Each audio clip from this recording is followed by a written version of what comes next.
हरदीप सिंह पुरी जी जो वाणिज्य उद्योग नागरिक उड्डयन और शहरी आवास मंत्रालय के मंत्री हैं, उपस्थित हैं और छत्तीसगढ़ प्रवास में केंद्र सरकार ने जो ऐतिहासिक बजट प्रस्तुत किया है उस विषय में आपको यहाँ पे प्रेस से बात करेंगे।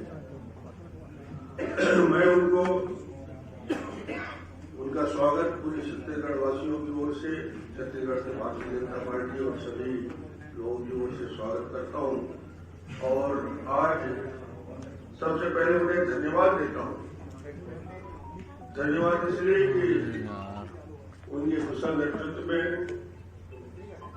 छत्तीसगढ़ ऐसा नहीं चलेगा भाई। बिलासपुर के लिए रेलवे कनेक्टिविटी देने का काम प्रारंभ होने जा रहा है और उसके पहले बिलासपुर के सांसद, विधायक, जनप्रतिनिधियों ने आज माननीय पुरी जी का अभिनंदन भी किया।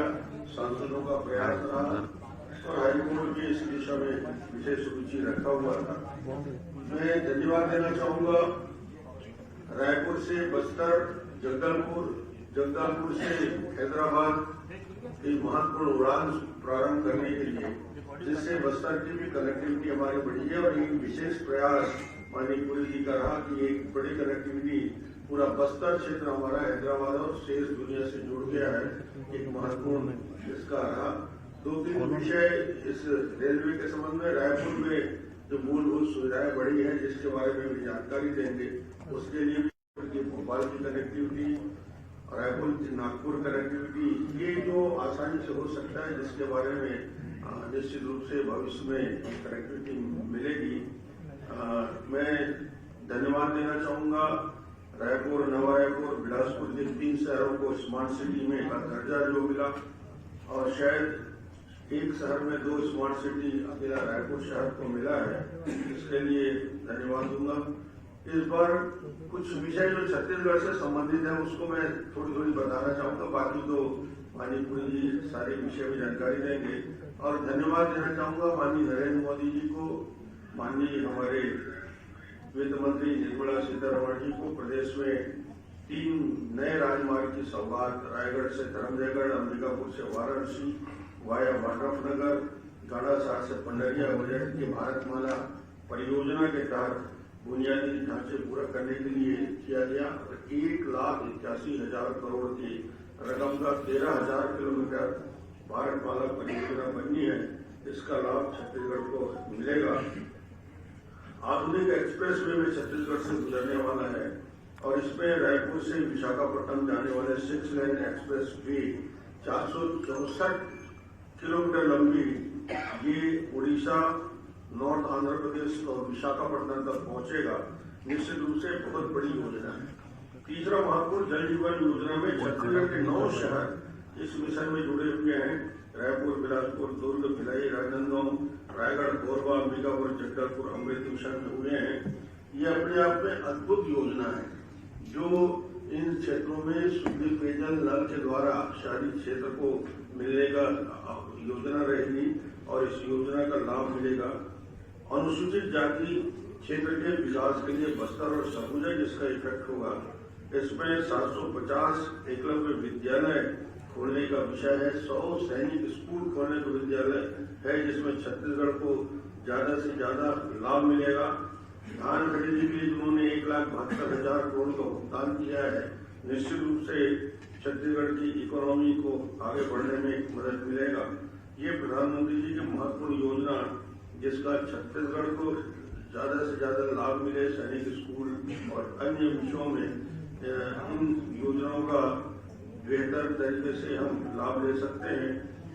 इस बजट में बहुत सारी बातें हैं जो देश के विकास के लिए ऐतिहासिक जो अवसर हमको मिला है और जो सौगात पूरे देश को दिया गया है। मैं आग्रह करूंगा हमारी माननीय केंद्रीय मंत्री हरदीप सिंह पुरी जी से कि आपसे बात करें। आज हम सबके लिए सुखद अवसर है कि माननीय केंद्रीय मंत्री जी हमारे बीच में विराजमान हैं। हम उनका हार्दिक अभिनंदन करते हैं, स्वागत करते हैं। हमारे बिलासपुर के सांसद, पूर्व मंत्री, विधायक और जनप्रतिनिधि, आज आभार व्यक्त करने के लिए यहाँ पर आए थे और सभी हमारे बिलासपुर के जनप्रतिनिधि यहाँ पर आभार व्यक्त किए। साथ ही 3C लाइसेंस का जारी हो गया है और प्रयागराज, जबलपुर, इंदौर के लिए हवाई सेवा से जोड़ने का भी आदेश जारी हो गया है। बिलासपुर में हाई कोर्ट और बहुत सारे ACCR मुख्यालय, NTPC मैं माननीय मंत्री जी के ध्यान आकर्षित भी करना चाहता हूं और मांग भी करना चाहता हूं कि ये इसके लिए तो हम धन्यवाद दे रहे हैं, लेकिन आने वाले समय में हमारे जो महानगर है, दिल्ली है, मुंबई है, कलकत्ता है, जो भी है, उसका एक बार देखभाल करके यदि वहां से कनेक्टिविटी से जुड़ जाए तो निश्चित रूप से पूरे अंचल को लाभ मिलेगा, छत्तीसगढ़ को लाभ मिलेगा। तो मैं आपसे आग्रह भी करना चाहता हूँ। जी जी, बहुत स्वागत, धन्यवाद।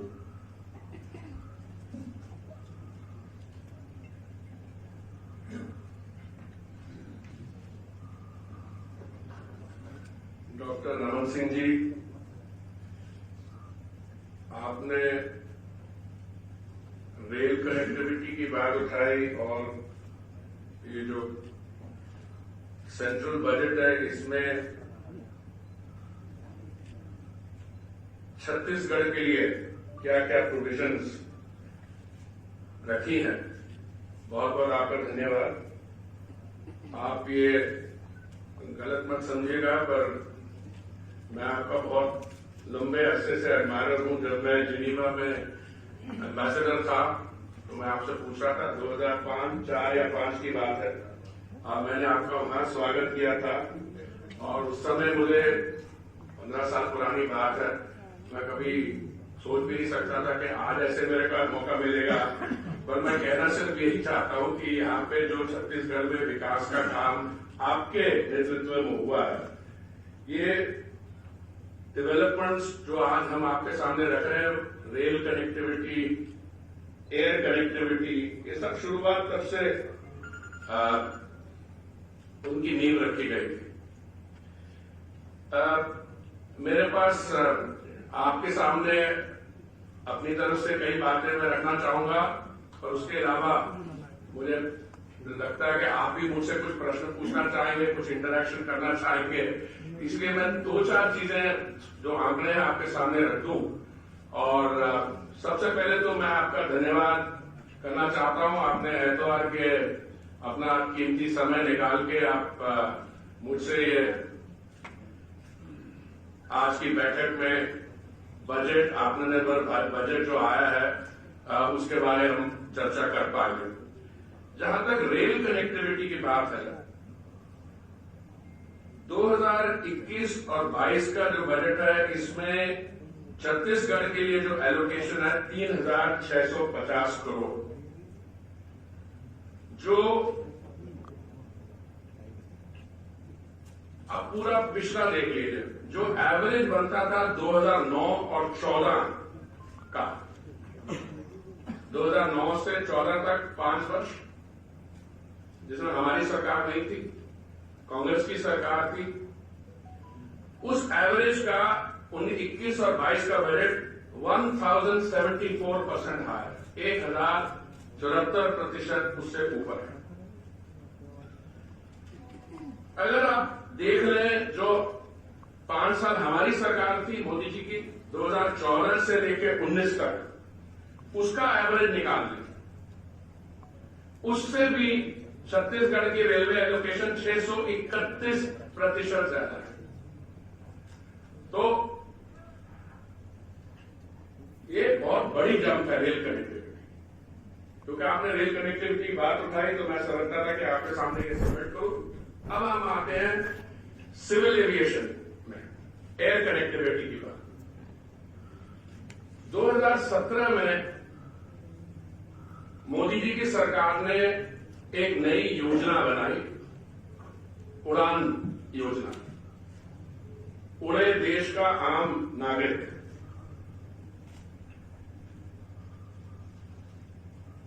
और इसका जो प्राइम ऑब्जेक्टिव है कि एयर ट्रैवल जो है वो एक आम आदमी तक पहुंचाई जाए और देश में कई ऐसे स्थान है जहां पे हवाई पट्टियां बनी हुई हैं, वो अनसर्व्ड है या अंडरसर्व्ड है। और सिविल एविएशन के बारे में बता दूं, इस समय देश भर में पेनिट्रेशन जो कहते हैं, इसका मतलब यह हुआ कि 100 व्यक्ति अगर यात्री जाते हैं तो हवाई जहाज से कितने जाते हैं? 60% से। और ये फिगर इंक्रीज कर रहा है, पेनिट्रेशन 7% बढ़ेगा। और सिविल एविएशन की रेट ऑफ ग्रोथ हमेशा डबल फिगर्स में रही है। कोविड के दौरान भी 2020 की शुरुआत में, लॉकडाउन से पहले फरवरी में 9% थी ग्रोथ, और कभी तो 17% रही। उड़ान योजना के तहत हमने 56 नए हवाई अड्डे हैं वो बनाए। पहले थे कुछ हवाई पट्टी थी वहां पे, उसको बड़ा किया। उड़ान योजना में 700 से अधिक रूट अवार्ड किए गए, जिसमें से 311 ऑपरेशनलाइज हो गए हैं, जिसमें छत्तीसगढ़ के कई शहर हैं जिससे जुड़ेंगे। मुझे कहा जाता है कि आपके यहां एक कोई आंदोलन चल रहा था कि बिलासपुर को कनेक्ट करने के लिए। मैं समझता नहीं आंदोलन क्यों चल रहा था। हमने तो मोदी जी ने कह दिया था कि हम बिलासपुर को लिंक करेंगे। और मुझे बहुत खुशी है आप सब में, हमारे नेता प्रतिपक्ष आप सबके बीच में बैठ के बता के कि 1 मार्च से बिलासपुर से एयर सर्विसेज शुरू हो जाएंगी। ये आज मैं आपके सामने रिकॉर्ड में ये कह रहा हूं।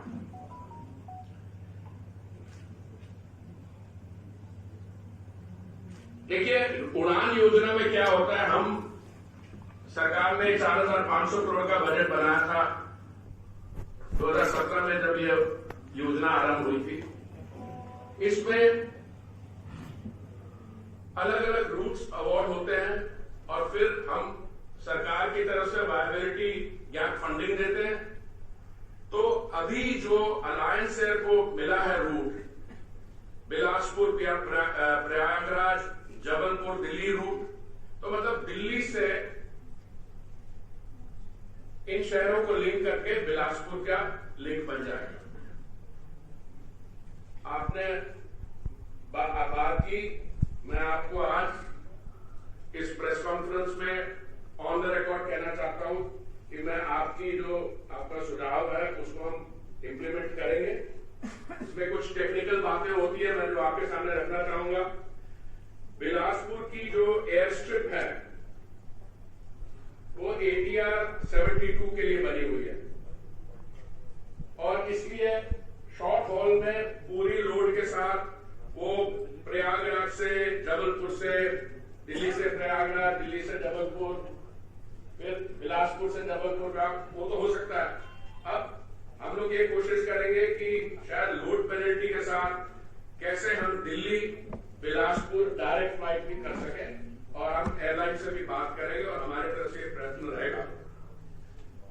आपके साथ मुलाकात करने से पहले मैं आपको ये भी बताना चाहता हूं, जब हम आपस में मिल रहे थे, डॉक्टर साहब ने ये बात उठाई कि हमें इंटरनेशनल फ्लाइट्स भी करनी चाहिए। तो उस समय मैंने भी कहा कि एक बार ये डोमेस्टिक शुरू हो जाए और हम लोग जो डोमेस्टिक हब्स बनाने जा रहे हैं, जैसे दिल्ली जेवर एक बहुत बड़ा हब होगा, मुंबई, नवी मुंबई हब होगा, कोलकाता है ईस्ट में, दक्षिण में बेंगलुरु और हैदराबाद हब्स होंगे। तो उससे फिर ये होगा कि जहां से बिलासपुर के, छत्तीसगढ़ के सब जगह जो नागरिक है यहां से कनाडा जाना चाहते हैं, उनको फिर यहां से दुबई या सिंगापुर नहीं जाने की जरूरत होगी। बड़े हब हिंदुस्तान में ही बन जाए, और अगर छत्तीसगढ़ के शहरों का लिंकेज बन जाए इन हब्स के साथ, तो सीधे यहां से वो डायरेक्ट कनाडा, US, जापान और जहां भी जाना पड़ता है। मेरे पास इस समय इंडिपेंडेंट रिस्पॉन्सिबिलिटी मंत्रिमंडल में है 2 मंत्रालयों के लिए, सिविल एविएशन और हाउसिंग और अर्बन अफेयर्स। और मैं पीयूष जी के साथ कॉमर्स और इंडस्ट्री में भी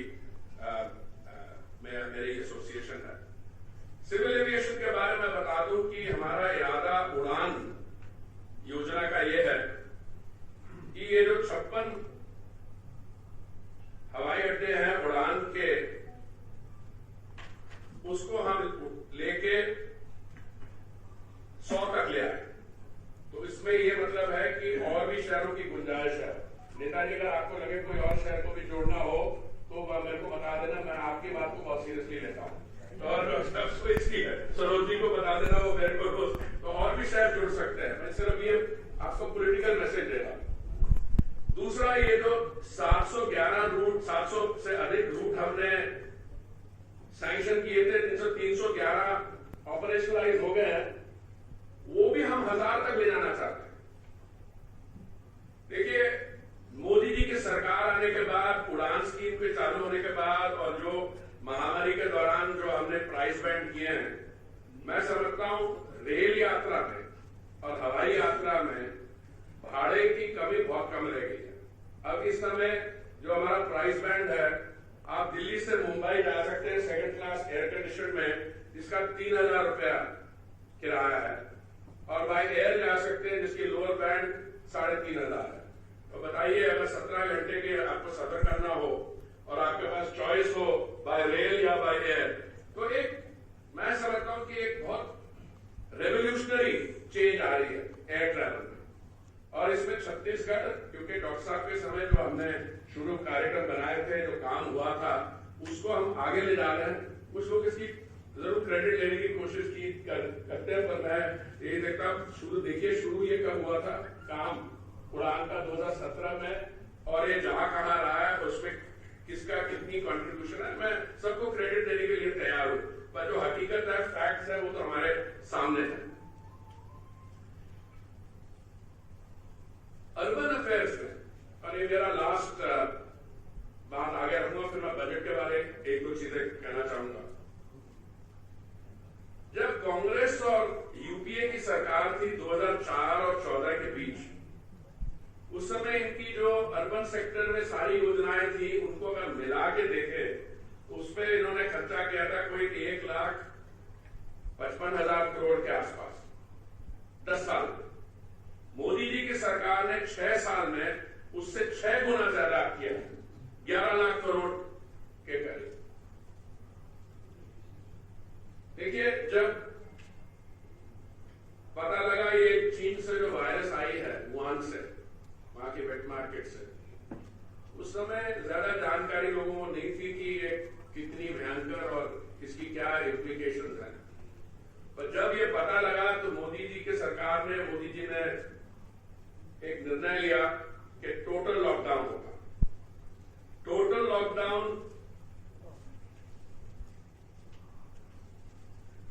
इंप्लीमेंट करने के बाद जो भी हेल्थ सेक्टर में काम करने की जरूरत थी, हम लोग पीपीई नहीं बनाते थे, वेंटिलेटर्स नहीं बनाते थे, और जो हम चीजें बनाते भी थे, दवा जैसे हाइड्रोक्सीक्लोरोक्विन, उनकी प्रोडक्शन बढ़ाई, और सिर्फ देश भर में ही नहीं सप्लाई किया, दुनिया में भी बाकी देशों को भी एक्सपोर्ट किया।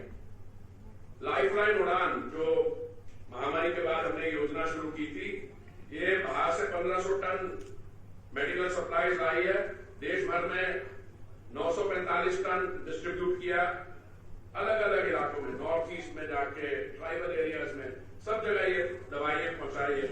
और जो हमारा हेल्थ सेक्टर था, उसमें जो भी हमारी कमियां थी, उनको ठीक किया। और सबसे मैं समझता हूं ये बहुत गर्व की बात है, हम देश, दुनिया, विश्व भर में अब 5 उन देशों में हैं जो वैक्सीन, जहां पे डोमेस्टिक प्रोडक्शन होती है, भारत बायोटेक और सीरम इंस्टीट्यूट, और 3 और कंपनियां हैं जो पाइपलाइन में है, और मुझे पूरी उम्मीद है कि आने वाले कुछ हफ्तों में उनको भी इमरजेंसी यूज ऑथराइजेशन मिल जाएगी।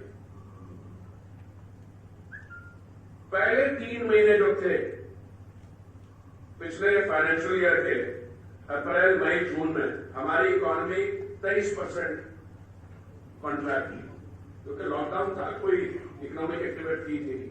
देखिए, वहां उसके बाद ये जो बजट, अब जब निर्मला जी ने एक शानदार बजट प्रेजेंट किया, तो बजट के कुछ दिन पहले ही इंटरनेशनल मॉनेटरी फंड IMF की प्रेडिक्शन थी कि भारत की इकोनॉमी 11.5% ग्रो करेगी अगले साल में। हमारे इकोनॉमिक सर्वे भी 11% पे रखा है। ये कैसे कर पाए, इसके बारे में भी हमें थोड़ा 2 मिनट मैं आपका समय लेना चाहूंगा। 9 महीने मोदी जी की सरकार ने 80 करोड़ लोगों को ड्राई राशन दिए, दिन में 3 बार का खाना। 9 महीने 80 करोड़, इतनी तो कई देशों को मिला के जनसंख्या नहीं होती है। उसके बाद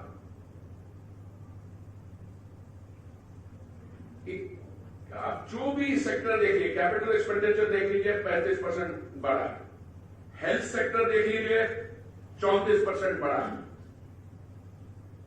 देखिए, खर्चे के लिए तो आप प्रोविजन कर सकते हैं, पर पैसा कहां से आएगा? या तो नोट छापिए जाएगा, उससे इन्फ्लेशन होगी, या बोरोइंग को रख के। तो मैं समझता हूं कि हमारे पिछले 70 साल से ज्यादा इतिहास में एक ऐसा ऐतिहासिक बजट है जो टोटल क्राइसिस से लेके हमको ग्रोथ पाथ पे वापस आ रहा। और इसमें इसके लिए मैं निर्मला जी को भी बधाई देना चाहता हूं, और उनके जिन्होंने उनके साथ काम किया, फाइनेंस मिनिस्ट्री के अधिकारी, और प्रधानमंत्री जी के विजन को, और उन्होंने जो मार्गदर्शन दिखाया कि कैसे करना है। ये सारे जो सेक्टर है, कैपिटल एक्सपेंडिचर बढ़ेगा तो उसमें क्या होगा? अगर मैं मान लो, मेरे हिसाब से 2021 और 22 का जो बजट एलोकेशन रेलवेज की है, अब रेलवे पे काम होगा, कैपिटल एक्सपेंडिचर है, एम्प्लॉयमेंट मिलेगी, इकोनॉमिक एक्टिविटी होगी। तो जहां जरूरी था, क्योंकि उस समय कोई इकोनॉमी खुली नहीं थी, 80 करोड़ लोगों को 9 महीने के लिए ड्राई राशन देके एक सेफ्टी नेट किया, और अब एम्प्लॉयमेंट जनरेशन पे फोकस करके, कैपिटल एक्सपेंडिचर देके, हेल्थ बजट करके। देखिए, वैक्सीन के बारे में बताना चाहता हूं। कुछ हमारे जो पॉलिटिकल विरोधी हैं, उन्होंने ये भी कहा कि ये वैक्सीन है, ये तो भारतीय जनता पार्टी की वैक्सीन है। मैं कभी कभी लोग नाराज होते हैं, मैं तो सुन के बड़ा खुश होता हूं। मैंने कहा, आप हमें क्रेडिट देना चाहते हैं, तो हमारे जो वैज्ञानिक हैं, हमारे मेडिकल प्रोफेशनल्स हैं, हमारे लेबोरेटरीज हैं, उन्होंने बनाई। हाँ, सरकार ने, मोदी जी ने उनको पूरे इंकरेजमेंट दिया, सपोर्ट किया। पर एक बड़ी गर्व की बात है कि इतने इतने दुनिया भर में एडवांस देश हैं, डेवलप्ड कंट्रीज हैं, और भारत वहां पर उनको वैक्सीन एक्सपोर्ट करेगा। आने वाले कुछ ही समय में, क्योंकि ये दोनों के पास, सीरम इंस्टीट्यूट के पास और भारत बायोटेक के पास कैपेसिटी है, ये बहुत सिस्टमैटिक तरीके से काम किया गया है। वैक्सीन मैट्री का भी, जो बाहर भेजा गया, और अपने लोगों का। सबसे पहले फ्रंटलाइन वर्कर्स, हेल्थ वर्कर्स, अगले सेगमेंट में आएंगे सीनियर सिटीजन्स, और जिनकी आयु जो है 50 वर्ष से अधिक है, और साथ साथ में रेडी अवेलेबिलिटी होगी। देखिए, मैं जो मोदी जी ने एक ग्रुप ऑफ मिनिस्टर्स बनाया है कोविड पे, मैं उसका मेंबर हूं, और मैं आपको ये बताना चाहूंगा, आप लोग विश्व पत्रकार हैं, सब लिख भी देंगे, थोड़ी देर की बात है, इतनी वैक्सीन अवेलेबिलिटी होगी कि जितने हमारे टीका लगवाने वाले उनसे कई ज्यादा की। तो इसलिए बहुत एक सिर्फ बजट ही नहीं बढ़िया आत्मनिर्भर बनाया, फिर बाकी जो महामारी के कारण जो हमारे सामने समस्याएं थी, उनको जिस तरीके से हल किया है, उसके बारे में फैक्ट्स आपके सामने है। और झूठ भ्रम फैलाने की कोशिश की, किसानों के मुद्दों पे जो नए कानून बने हैं कि ये वैक्सीन जो है आप क्यों नहीं लगवा देते? अगर मेरे जैसे लोग पहले लगवा लेते तो इन्होंने कहना था, देखिए ये मंत्री लोग क्या करते हैं, सरोज जी और उन्होंने ये डॉक्टर साहब ने जाके लगवा लिया टीका, हमारे को नहीं किया। तो इसलिए बड़े सिस्टमैटिक तरीके से category wise health workers, frontline workers, फिर जो है सीनियर सिटीजन, और उसके बाद जिनकी प्री एग्जिस्टिंग कंडीशन हैं या कोमॉर्बिडिटीज है उनके बारे में। और ये सब हुआ, इतना भ्रम झूठ फैलाया था इन्होंने। बजट के बारे कह रहे थे, देखिए अब ये बजट आने वाला है और देखिए ऐसे टैक्सेस बढ़ा देंगे कि आम आदमी की कमर टूट जाएगी। अरे भाई, एक टैक्स नहीं बढ़ा, कैपिटल एक्सपेंडिचर 35% बढ़ा है। उस कैपिटल एक्सपेंडिचर में जो कनेक्टिविटी है, जो जिससे इकोनॉमिक एक्टिविटी बढ़ेगी, rail connectivity, civil aviation connectivity, मैं अपने मंत्रालय के 2 स्कीम्स के बारे में बता दूं। मोदी जी के नेतृत्व में जब 2014 में सरकार बनी, मई में कई अर्बन योजनाएं नई शुरू की गई, जिसमें से एक थी स्वच्छ भारत मिशन। स्वच्छ भारत मिशन में जब लाल किले से 15 अगस्त 2014 को प्रधानमंत्री जी का पहला मैसेज था, उन्होंने कहा था कि मैं चाहूंगा कि जब हम महात्मा गांधी जी की 150th बर्थ एनिवर्सरी मनाए 2 अक्टूबर 2019, सारा देश जो है ओपन डेफिकेशन फ्री हो जाए। इसका मतलब जो शौचालय बनाने थे हमें, इंडिविजुअल हाउस होल्ड शौचालय, पब्लिक कम्युनिटी टॉयलेट, वो बना दे, सॉलिड वेस्ट मैनेजमेंट हो जाए, बिहेवियरल चेंज आ जाए। और 2019 से 2 अक्टूबर को देश भर में जो स्वच्छ भारत के टारगेट्स थे अर्बन के, उस सारे लगभग हमने पूरे कर लिए थे। एक स्टेट के अलावा, वेस्ट बंगाल, जहां पे उन्होंने काम भी शुरू नहीं किया, अभी भी थोड़ा आएगा, पर मैं समझता हूं आने वाले कुछ दिनों में 100% के टारगेट हो जाएंगे। पर हम वहां नहीं रुके। स्वच्छ भारत के लिए एक रेव 2, मतलब उसकी जो सक्सेसर स्कीम है, उसके लिए बजट में 1,41,000 करोड़ की प्रोविजन की गई है। क्यों की गई है? पहले तो स्वच्छ भारत में शौचालय बनाने और ऐसा किस्म का काम था। अमृत स्कीम जो 500 शहर थे उनमें water tap connection, sewage management का था, डॉक्टर साहब इसका बता रहे थे। अब आगे का काम, faecal sludge management, single use plastics के काम, मतलब ये सारी जो केंद्रीय योजनाएं चलेंगी।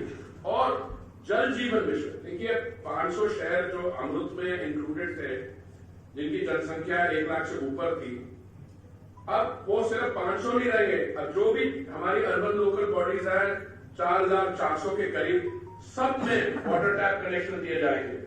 और जो भी आगे अर्बन काम है उनमें पूरा होगा। ये सब कैपिटल एक्सपेंडिचर जो काम हो रहा है, उससे एम्प्लॉयमेंट बढ़ेगी।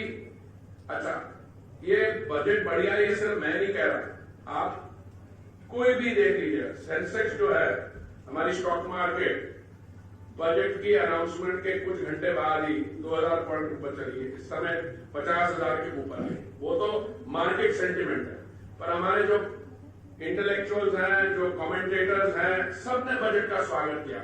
इसलिए किया कि अपने आप में ही अच्छा बजट है, पर जो इमरजेंसी क्राइसिस में हम थे उसमें ये आत्मनिर्भरता लाके और भारत को हाई ग्रोथ पे लाके और डेवलपमेंट बजट है, इसलिए इसकी प्रशंसा हो रही है। बहुत बहुत धन्यवाद, आपने मुझे थोड़ा मौका दिया अपनी बात आपके सामने रखने का। अब मुझे पूरी उम्मीद है कि आपके पास भी कुछ प्रश्न होंगे और जो मैं ही आंसर कर पाया तो मैं डॉक्टर साहब को बोलूंगा आंसर करने या सरोज जी को। ये एक सवाल मेरा है, मैं आशीष तिवारी हूँ सर। बजट पर ये जो प्रेस कॉन्फ्रेंस हो रही है, इसकी राहुल गांधी के पेड़ से जुड़ा सवाल है। उन्होंने कहा था कि ये पूंजीपति मित्रों को फायदा पहुंचाने वाला बजट है। इस पर आपका रिएक्शन क्या है?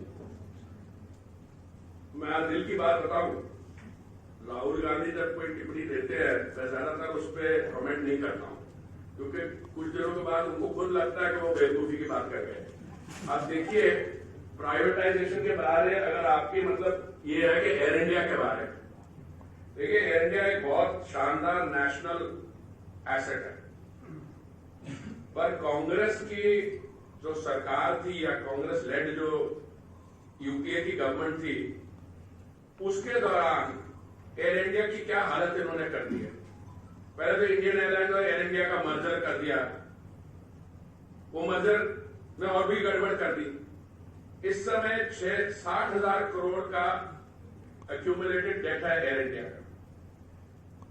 तो इस समय हमारे सामने ये बजट के साथ रिलेटेड नहीं है भाई साहब। ये एयर इंडिया का प्राइवेटाइजेशन के बाद कई साल से चल रही है, एक्सेप्ट कि अभी हम इसको सफल तरीके से पूरा कर पाएंगे।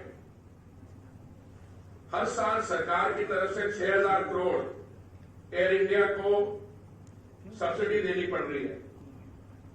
कोविड के दौरान आत्मनिर्भर स्पिरिट में और वंदे भारत फ्लाइट्स में हम 55 लाख अपने नागरिकों को बाहर से लाए और कुछ लोगों को बाहर भेजा है। एयर इंडिया की इकोनॉमिक सिचुएशन बहुत सुधर गई है, फिर भी ये कभी भी प्रॉफिटेबल इस स्थिति में नहीं हो सकती, क्योंकि 60,000 करोड़ का जो डेट है उसको डेट सर्विसिंग में, इसलिए ये निर्णय लिया है कि एयर इंडिया की प्राइवेटाइजेशन होगी। अब ये कौन इसमें सक्सेसफुल बिडर होगा, राहुल गांधी जी से यह सवाल पूछना चाहिए। आप किसकी वो बात कर रहे हैं, कभी वो किसी का नाम ले देते हैं कि उन्होंने कोई बिड किया है। भाई उन्हीं लोगों को इन्होंने बुला के पोस्ट ऑफर किए थे। मेरा आपको जवाब सिर्फ इतना ही होगा, ये सब काम जो है प्राइवेटाइजेशन का ट्रांसपेरेंट तरीके से ओपन बिडिंग से होगा, जैसे हमारे एयरपोर्ट्स का हुआ है। अच्छा, ये आप बता रहे हैं कि प्राइवेटाइजेशन के राहुल गांधी से पूछना चाहिए एक सवाल कि 2006 में जब आपकी सरकार थी, उस समय दिल्ली और मुंबई हवाई अड्डे जो है ये प्राइवेटाइज किए गए थे। और उस प्राइवेटाइजेशन, क्योंकि एयरलाइन चलाना, एयरपोर्ट चलाना ये कोई सरकार की स्पेशलाइजेशन नहीं होती है। कुछ सरकारें अच्छा चला पाती हैं एयरपोर्ट, कई एयरपोर्ट अच्छे चल रहे हैं, पर जब अगर आप प्राइवेट कैपिटल उसमें लाते हैं तो उससे जो एक्टिविटी है कई गुना बढ़ती है। मैं आपको बताता हूं, जब मैंने पहली अपनी पोस्टिंग में गया, मैं फॉरेन सर्विस में, बात है शायद 1975 की, मेरी टोक्यो पोस्टिंग हुई। उस समय दिल्ली एयरपोर्ट से जब मैं गया 1975 में, शायद 75 या 76 दिसंबर या 76 जनवरी, दिल्ली एयरपोर्ट का ट्रैफिक 1 मिलियन से थोड़ा ज्यादा था। आज दिल्ली हवाई अड्डे का ट्रैफिक 70 मिलियन से ज्यादा है, और चौथी रनवे बनने तक और बढ़ेगा। और जेवर जो दिल्ली के बगल में नया अंतर्राष्ट्रीय हवाई अड्डा बन रहा है, दिल्ली और जेवर का कंबाइंड ट्रैफिक 140 मिलियन से ऊपर होगा। जो लंदन का हीथ्रो है, हीथ्रो, गैटविक, स्टैनस्टेड, उससे भी मिला के ज्यादा होगा। नवी मुंबई और मुंबई का मिलाकर भी मुंबई का ट्रैफिक है 55 मिलियन। तो ये तो जब देश तरक्की करेगा, हम $5 ट्रिलियन की इकोनॉमी बढ़ेंगे, हमारे हवाई अड्डे भी बढ़ेंगे, एयर कनेक्टिविटी भी बढ़ेंगी, हब्स भी बनेंगे। तो राहुल गांधी जी को थोड़ा इन चीजों पे जरा कॉन्सेंट्रेट करना चाहिए कि क्या क्या उनमें कमी रही, और कभी अगर उनकी सरकार बनी, अभी तो मुश्किल लग रहा है क्योंकि 2014 में जो उनका रिजल्ट था और 2019 में, तो ऐसा है कि अभी राज्यसभा और लोकसभा में मिला के उनके 100 नहीं बनते। हमारे लिए अच्छा नहीं है, मैं सरोज जी को अक्सर कहता हूँ, हमारे लिए अच्छा है कि थोड़ी ऑपोजिशन पार्टी में भी थोड़ा नंबर्स हो और वो कंस्ट्रक्टिव तरीके से पॉलिटिकल डायलॉग में हिस्सा ले। सर मेरा सवाल है, मैं खोमन साहू, मीडिया 24 न्यूज से। सर 2022 तक केंद्र सरकार ने लक्ष्य रखा था कि किसानों की आय दुगनी करेंगे, लेकिन इस साल के बजट में सर किसान सम्मान निधि को कम किया गया है। तो आने वाले दिनों में किस तरीके से आय दुगनी करेंगे आप लोग? देखिए, पहली बात तो किसानों के जो सवाल है उसके बाद थोड़ा पर्सपेक्टिव दे दूं। 2014 से लेके 2020 तक जो कृषि मंत्रालय का बजट है वो 6 गुना ज्यादा बढ़ा है। 1,34,000 करोड़ हो गया कृषि मंत्रालय। जो पीयूष जी का मंत्रालय है, जो फूड डिस्ट्रीब्यूशन जो देखते हैं, उनका बजट देखिए। ये जो 3 कानून बना है, ये जो ओवरऑल पॉलिसी नीति है कि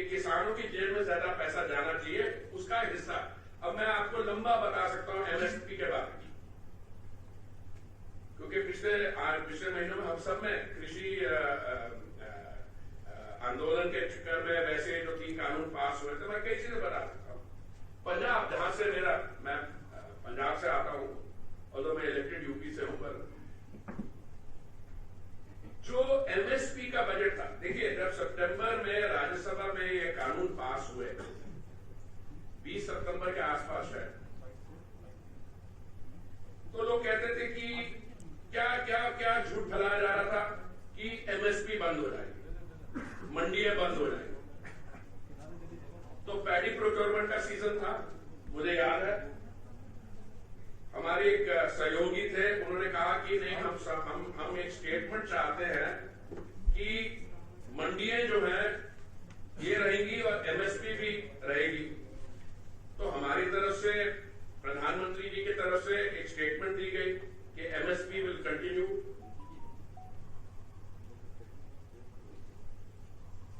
एमएसपी विल कंटिन्यू। तो अगर सीजन 1 अक्टूबर को शुरू होना था, मुझे याद है कि 1 हफ्ता पहले ही हमने प्रोक्योरमेंट शुरू कर दी। भाई साहब, जो टारगेट था राइस या पैडी का प्रोक्योरमेंट का, जो पिछले वर्ष का था प्रोक्योरमेंट का और एमएसपी का, उससे 20% ज्यादा प्रोक्योरमेंट टारगेट से, और पिछले साल से 25% ज्यादा हुई है। तो हम कह के थक रहे हैं कि एमएसपी रहेगी, मंडियां भी रहेंगी, और ये जो कानून है, देखिए अगर आप एक किसान को ये छूट देते हैं कि जो भी प्रोड्यूसर, जो भी पैदा करते हैं, आप यहां बेचना चाहे, आप किसी और जगह बेचना चाहे, अब तो टेक्नोलॉजी का भी वो है। तो मोदी जी की सरकार ने कई कदम उठाए। मेरे पास बड़ा लंबा नोट मेरे सहयोगी ने भेज दिया कि फसल बीमा योजना, या हर एक किसान को साल में हर 3 महीने कितना पैसा, तो सारे मैं आपको डिटेल दे देता हूं। हमारी तरफ से ये पूरी, मोदी जी के सरकार की तरफ से पूरी कोशिश रहेगी। डबलिंग फार्मर्स इनकम जैसी आप बात कर रहे हैं, पर इसमें कुछ डेवलपमेंट्स जो आ गई हैं, अब मैं उसमें नहीं जाना चाहता। देखिए जो भी हुआ 26 जनवरी को, उसको एक तरफ रखिए। सरकार की तरफ से ये मैसेज बिल्कुल रहा है कि आप हमारे साथ बैठिए।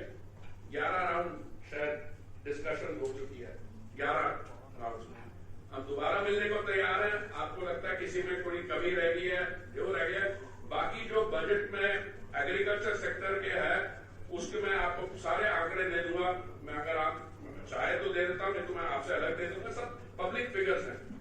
तो एग्रीकल्चर की इन्वेस्टमेंट, एग्रीकल्चर में प्रोविजनिंग, सब मंत्रालय जो एग्रीकल्चर के साथ रिलेटेड है, सब में काफी है। और मुझे लगता है कि 220 करोड़ प्रधानमंत्री किसान सम्मान निधि, मैं एक जैसे एग्जाम्पल दे रहा हूं, और 10,000 farmer producing companies, FPOs, 600 crore की कीमत में वैसी आग लगी हुई है, उसके बाद बस शेष लगा दिया गया है। आपकी सरकार में रिकॉर्ड तोड़ सबसे ज्यादा पेट्रोल की कीमत 100 रुपए तक पहुंच चुकी कई राज्यों में। इस पर क्या कहना चाहेंगे आप? देखिए, मैं आपको 2 चीजें कहना चाहूंगा कि पेट्रोल की कीमत और किसी भी प्रोडक्ट की कीमत, उसका सिस्टम थोड़ा सा समझिए। ये ग्लोबल प्राइसेस पे डिपेंड करती है और यहाँ पे मार्केटिंग होती है। अगर आप ये कहें कि इसको सरकार को सब्सिडाइज किया जाना है वो पेट्रोलियम कंपनीज के द्वारा, वो एक लाइन ऑफ आर्ग्यूमेंट है। पर ये कहना कि सरकार ने उसको बढ़ा दिया, देखिए ऐसा है, जब कोविड हुआ उस दौरान ग्लोबली इकोनॉमिक एक्टिविटी कम हो गई, पेट्रोल के दाम भी कम हो गए। अब हमारे यहाँ भी कम हुए। अब जैसे एविएशन टर्बाइन फ्यूल के बारे मुझे जरा ज्यादा, एक ग्राफ मार्केट कंडीशंस को रिफ्लेक्ट करता है। अगर आपकी बात है कि सरकार को उसको बैन करना चाहिए या वो दे, वो अलग बात है। मैं जैसे कहता हूँ, वो मैं धर्मेंद्र प्रधान जी तक वो आपकी बात समझा दूंगा। हमारे बीच में भी, मंत्रियों के बीच में जब बैठक होती है, तो इसमें टैक्स कंपोनेंट कितना है, इसमें बाकी चीजें कितनी है, मैं आपकी बात जरूर पहुंचाऊंगा। टैक्स तो सबसे ज्यादा लग रहा है ना, अपना वेट की बात करें या केंद्र सरकार में टैक्स 30 रुपए का पेट्रोल, 90 रुपए नहीं, उसकी वही बात आ गई ना, बेसिक रेट तो 30 रुपए है ना पेट्रोल का, तो उसका वही बात आ जाती है ना। अगर आप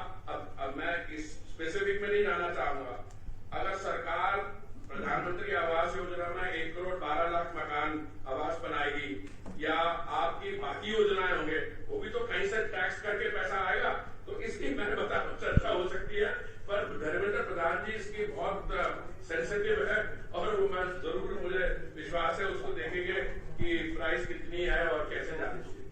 सर एक सवाल ये है कि आपने कहा कि लोकसभा राज्यसभा मिला के कांग्रेस की संख्या विपक्ष की संख्या 100 नहीं है, तो क्या ये 100 से भी कम संख्या वाले किसानों को इतना दिग्भ्रमित कर दिया है कि वो 70 दिन से देखिए किसने किसको प्रभावित किया है, उसके क्या कारण है, उसके लिए मैं समझता हूँ आप और हमको अलग बैठ के उसको समझना पड़ेगा। पर मैं सिर्फ जो इनकी स्टेटमेंट्स हैं उस पर थोड़ा स्पॉटलाइट लगाना चाहूंगा। शायद बात है 2006 या 8 की, मुझे याद नहीं है, जब शरद पवार जी कृषि मंत्री थे। कौन से साल की बात है? 2008। उस समय उन्होंने एक कमेटी बनाई, जिस कमेटी में सरदार प्रकाश सिंह बादल जो उस समय पंजाब के मुख्यमंत्री थे, उनकी अध्यक्षता में कमेटी थी, जिसमें हरियाणा के भी मुख्यमंत्री उसमें मेंबर थे और गुजरात के तब के मुख्यमंत्री वो भी मेंबर थे। आप उस कमेटी की रिकमेंडेशंस पढ़िए और आप इन 3 कानूनों को पढ़िए। उसके बाद कई कमेटियां बनी। मोंटेक सिंह आलूवालिया डॉक्टर मनमोहन सिंह के बड़े एक जाने माने इकोनॉमिक एडवाइजर थे। अच्छा, ये तो पढ़े लिखे लोग कह रहे थे, मुख्यमंत्री कह रहे थे, आप इन सब पार्टियों का वो जो चुनाव में क्या होता है, घोषणा पत्र, मैनिफेस्टो, वो बना के देखिए। पंजाब में अकाली दल का देख लीजिए, 2014 के चुनाव में, 2019 के चुनाव में और बीच में जो विधानसभा के चुनाव हुए हैं, देख लीजिए उसमें क्या लिखा है। अगर कहीं भी आपको नजर आ जाए कि ये लोग जो कह रहे थे और 3 जो कानून बनाए हैं हमने कृषि कानून, उनमें कोई अंतर है तो आप मेरे से बात कर लेना। एक मैंने ये सोशल मीडिया में मैं ज्यादा दिलचस्पी नहीं रखता हूं, कभी कभी मैं भी करता हूं, तो मैंने एक ट्वीट किया कि 2008 में ट्रिब्यून जो चंडीगढ़ में छपती है अखबार, पंजाब हरियाणा में ज्यादा पढ़ी जाती है, पंजाब हरियाणा हिमाचल में, जम्मू कश्मीर, लोग फार्मर्स उस समय हमारे किसान भाई किस लिए प्रोटेस्ट कर रहे थे, वही जो इन कानूनों में हमने अभी दिया। वो कह रहे थे कि ये जो उद्योगपति है, कॉर्पोरेट्स, इनको खरीदने दो। 2008 में कह रहे थे। देखिए कई स्टडीज हुई हैं, 50% के करीब हमारे जो कृषि के साथ जुड़े हुए परिवार हैं, उनका जो कर्जा है उन पे 1 लाख रुपए के करीब एवरेज बता रहा हूं, और 30% जो हमारी फार्म की आउटपुट है वो वेस्टेज में जाती है।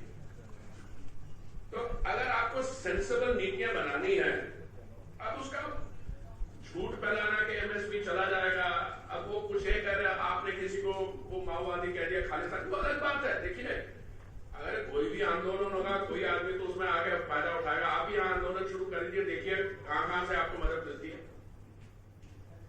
ये तो दूसरी बात है, पर हम कह रहे हैं कि हम जो जेन्युइन हमारे किसान भाई हैं, हमारे अन्नदाता हैं, हम उनके साथ बैठने को तैयार है। पर एक मुश्किल में मुझे लग रहा है ये भी है कि ना, आप कमरे में बैठते हैं, अब आपके साथ तो बात करनी आसान है, अगर 40-50 से ज्यादा अधिक यहाँ पे पत्रकार आप इंडिविजुअली क्वेश्चन पूछते हैं, और वहां पे किसके साथ निगोशिएट करो। पर मुझे लग रहा है कि आने वाले कुछ दिनों में ये समस्या हल हो जाएगी। क्यों होगी? क्योंकि हमारी नीयत जो है, हमारी जो विजन इस चीज में बिल्कुल साफ है। हमें उनको कोई थोड़ी सी ट्वीकिंग चाहती है, बदलाव चाहती है, जैसे डिस्प्यूट सेटलमेंट। उनको लगा, हमने ये किया कि अगर आप मान लो आपका कोई डिस्प्यूट होता है तो लोकल एसडीएम जो है, सब डिविजन मैजिस्ट्रेट, वो आपकी बात करवा देगा। वो कहते नहीं हमें तो सिविल कोर्ट जाना। हमें लगा कि सिविल कोर्ट जाने से देर होगी, तो आपको मालूम है हमारे सिविल कोर्ट में क्या होता है, कई मुकदमे चलते हैं सालों बाद। पर चाहते हम चेंज करने को तैयार है। हम चाहते हैं क्लॉज बाय क्लॉज हमारे साथ बैठ के बातचीत करें, और जो लगे कि जो रीजनेबल बात है हम उसका सवाल है आपसे, एक सवाल मेरा है, यहाँ की कांग्रेस सरकार का कहना है, यहाँ की कांग्रेस के नेताओं का कहना है कि आप आए हैं बुद्धिजीवियों को बजट के बारे में जानकारी दे रहे हैं, सबसे ज्यादा इफेक्टेड आम जनता को किसके बारे में जानकारी? आप किस लिए बैठे यहाँ पे? आपसे बढ़िया तरीके आम आदमी को कौन समझाता? मैं सुबह जब उठता हूँ आप ही का अखबार पढ़ता हूँ तो समझने की कोशिश करता हूँ। अरे भाई आपसे सबसे ज्यादा समझ तभी तो आपके साथ लगा है।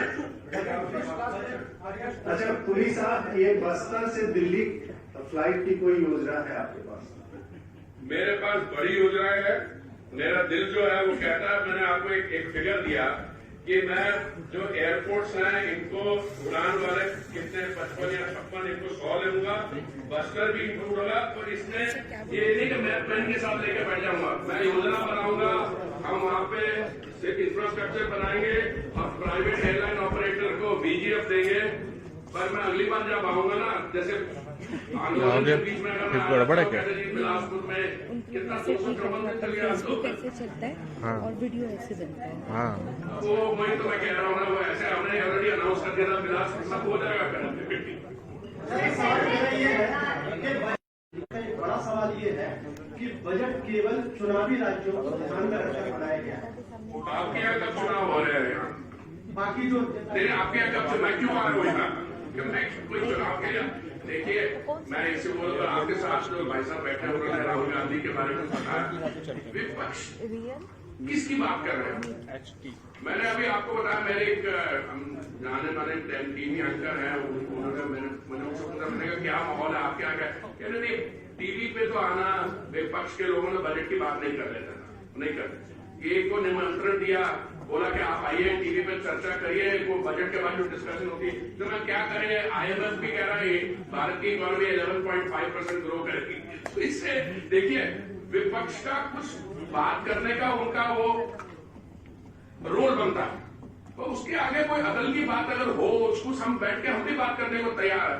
पर बजट को तो छोड़ दिया, अब यही कह रहे हैं कि हम पता नहीं वो एंटी फार्मर हो गए, जो हो गया, जब उनके सामने आंकड़े रखते हम, और देखिए 2-4 दिन में ये फार्मर इशू भी रिजॉल्व हो जाएगा, उसके बाद पता नहीं कौन सा नया मुद्दा हो। सर केंद्रीय बजट में 20 से ज्यादा वस्तुओं पे सेस लगा है। कई राज्य इसका विरोध कर रहे हैं, जिसमें छत्तीसगढ़ भी शामिल है, और छत्तीसगढ़ में ये कहना है कि इसे वापस लिया जाना चाहिए। जीएसटी का पैसा पहले ही राज्यों को नहीं मिला है और सेस लगने से राज्य के राजस्व का नुकसान होगा।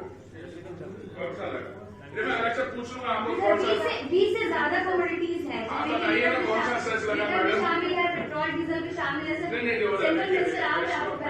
भाई साहब ने बहुत इंटेलिजेंस बात पूछा, मैंने कोशिश की है। बाकी आप सवाल पूछने से पहले थोड़ा चेक कर लीजिए एग्जैक्टली। हाँ जी सर मैंने चेक किया है सवाल, और यहाँ के मुख्यमंत्री भी यही कह रहे हैं कि जो मुझे मिलने आए थे परसों, आपके मुख्यमंत्री मिलने आए थे, मेरे कमरे से निकलने बाद ही उन्होंने क्रेडिट ले लिया, जो चीज मैंने अभी समझाई। उसके बाद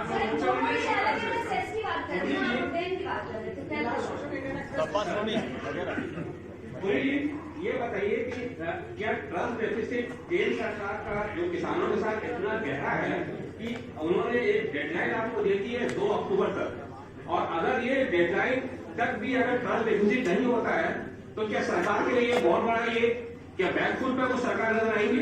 आप इंडियन एक्सप्रेस के यहाँ पे रिप्रेजेंटेटिव, मैं इंडियन एक्सप्रेस का कॉलमनिस्ट रहा हूँ, मैं आपको सिर्फ बता रहा हूँ, आप हर एक पत्रकार को, किसी न्यूज़पेपर ओनर को जो स्टेटमेंट होती है उसकी वैल्यू देखनी चाहिए। मैं कह दूं कि 15 अक्टूबर तक आप मेरे साथ उस जगह पहुंच जाना, तो मैं किस कॉन्टेक्स्ट में कर रहा हूँ, क्या कर रहा हूँ।